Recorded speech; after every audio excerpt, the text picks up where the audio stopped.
Hi there. Welcome to C1 English. This is a podcast for you if you want to take charge of your language learning journey. My name is Dylan Gates. I'm a teacher trainer, teacher educator, course designer, lots of things. And I'm here to talk about a topic related to independent language learning. And in today's episode, I'm going to talk about your attitude about learning and your attitude about teaching, and what maybe the learner should do and what maybe the teacher should do. And I have these statements which I found from a book called Autonomy and Independence in Language Learning by Phil Benson and Peter Voeller. It's a very interesting book if you're a language educator like me. Maybe it's a bit technical for language learners, but you might want to have a look at it at some point.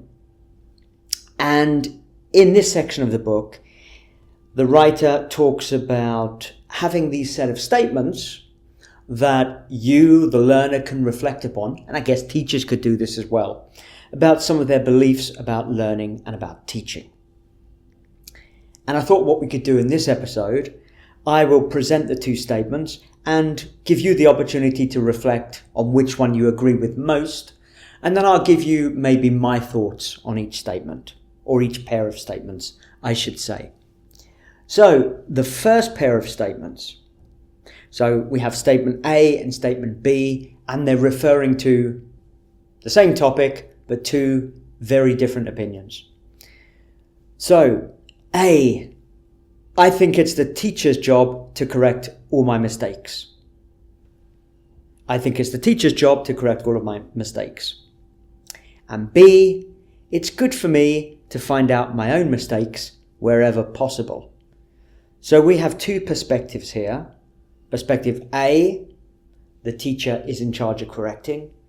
Perception or statement B, point of view B, that the learner should be encouraged and should try to identify their own mistakes. So where do I stand on this? Well, my opinion, it's that whenever possible, a learner should reflect on their own language and try to identify their own mistakes. Okay. Now, having said that, you won't necessarily know when you've made a mistake. But often, we can say there are two types of mistakes in many ways. In fact, we might talk about something called a slip, which is when you're talking and naturally everyone makes these small little mistakes. These are slips because you're producing language in real time, and that's a lot of processing and production to do at the same time. Then we have a mistake, which is when you know the correct form, but perhaps you weren't paying attention, and perhaps you need to be pushed a little bit. And if the mistake is identified by someone else, then you'll be able to recognize it and correct it. Okay? But it's not like a slip where you kind of know that you've made a mistake. With a mistake, you don't really know you've made that mistake until someone identifies it. And then we have an error, which is, well, there are kind of two types. The first type is you've learned something but incorrectly. So you've learned something which isn't true in the language. Okay, so for example, something like if I was versus if I were. You may have learned that if I were is correct and if I was is wrong. But actually, certainly in spoken English, lots of people use if I was, and it's considered kind of acceptable now. So this might be something you've learned incorrectly. Or another example might be that you say the wrong word, you think it means something, but actually it means something very different. False friends are an example of this. Or maybe it's just beyond your current knowledge. So you might be trying to use something complicated in grammar like a third conditional. If I had studied hard, I wouldn't have failed the exam.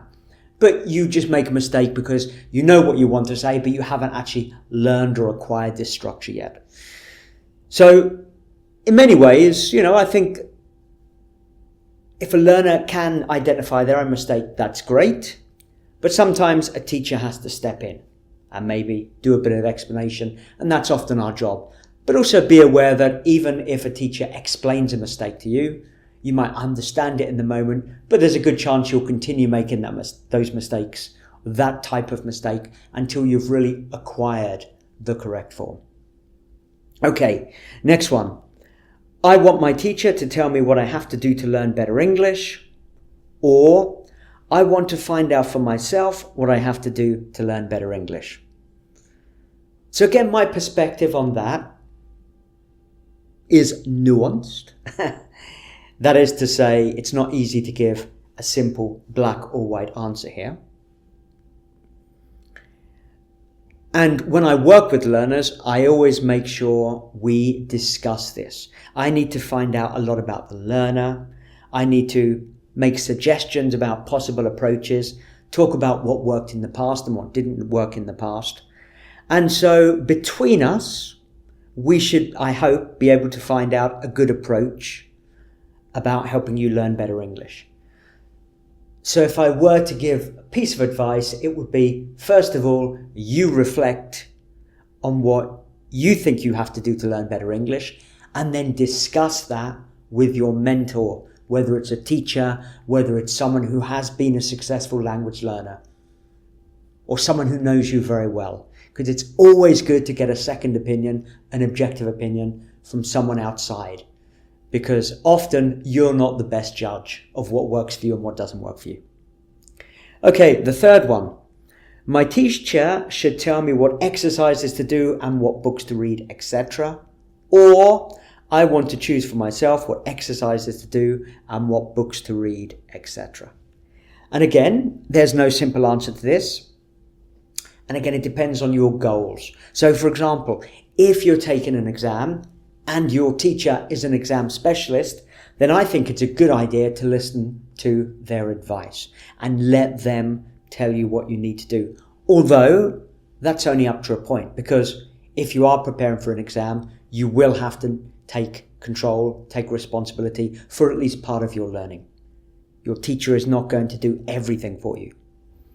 And of course, if you choose for yourself, that's great, because you know you better than anyone else. So you know what you like, you know what you don't like, you know what will interest you, you know what topics are interesting and useful and necessary for you to learn. So again, I think like a lot of these, if you do have a mentor figure, again, that could be a teacher or someone else, it's a great idea to discuss that with them. And often you can get great tips, great advice, great ideas from your peers, from your classmates, from people who you know. Often they will tell you something or suggest something that you haven't really thought of, and you might want to try it out. Remember, to a large extent, learning a language effectively is about trial and error. You try something, it doesn't work. You try something else, it works a little better. You go back to the first option, you try it again, and you think, actually, now it does work for me. It's complicated. The next one. I don't think it's useful for me to do speaking activities in pairs or groups if the teacher isn't listening to my group all the time. Or, I think speaking activities in pairs or groups are useful even when the teacher isn't listening to my group. Okay, this is one of the reasons why people love one-to-one class, because the teacher can give you their undivided attention. And I've taught in lots of classrooms where I sensed a lot of students don't like speaking to their classmates because they think, I'm not going to be able to learn anything from this person, or their English is worse than mine. That's just going to have a negative effect on my English. So this is where I think speaking activities in pairs or groups are always useful, even if your teacher cannot give you feedback. Okay, and I'll tell you why. First of all, think about how you will use English in real life. You probably won't be using English only to experienced English teachers who are excellent at understanding lots of different types of English. It's what we do. I've spent years working with language learners, so I can usually understand you and I have a good idea of what you're trying to say. Whereas my friends who are not language teachers, they're native English speakers or proficient English speakers, they might really struggle just because they're not used to actually kind of interpreting or mediating what you're saying. Because in real life, you will probably end up speaking English with other non-native English speakers or other people whose English is as good as yours or maybe even worse than yours. Okay. I know I work with lots of professional people. They'll have meetings in English and there'll be a variety of different levels from B1 to B2 to C1. And you've got to understand each other. That's the reality now of speaking English. Now, if you live in, let's say, a town in an English-speaking country like the UK or the United States or Australia or whatever, then it might be the case that you will need to actually speak the local variety and communicate with people who do speak English as a first language. So it might be slightly different then. But for most people in the future, you'll be speaking English with other non-native English speakers. I don't really like that phrase, but it's what we all say. And they think that something like 85% of conversations now in English are between people who do not speak English as a first language. So speaking with other people in English is always useful. And remember, you've got to get your message across. So that's really important. You will have to adapt your message to the person listening to you. Okay. So the final one, the final pair, the teacher should give us lots of tests and tell us how well we've learned. Or, tests can't tell you everything. You know yourself if you've been learning well. And again, there's no easy answer. But nowadays, the teacher doesn't have to be the only person who can give you tests. In fact, I would encourage you to find ways to test yourself. And it could just be flashcards. So you learn some new words, you learn some new phrases, and you try to remember them. So you use flashcards with the word or the phrase on one side and then the definition of another on the other. This is a really, really easy way to test yourself and to ensure that you actually learn what you've been studying. So there are loads of different ways to create tests for yourself. And now if you have access to artificial intelligence like ChatGPT, it's become easier than ever. But honestly, it's just a really, really simple exercise. If you've learned something, if you've studied something, then test yourself 5 minutes later. And then test yourself 2 hours later. And then test yourself the next day. And then test yourself a week later.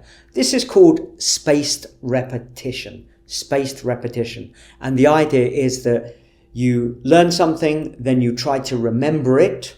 That's the testing part. And you try to remember it, first of all, a short time after you've learned it. And then you wait a bit longer and you increase the time between reviews, between testing. So you might start with, you wait 10 minutes, then test yourself, then wait an hour, test yourself, then wait 6 hours, test yourself, then wait a day, wait 2 days, wait 1 week. So the time between each test or each review increases every time.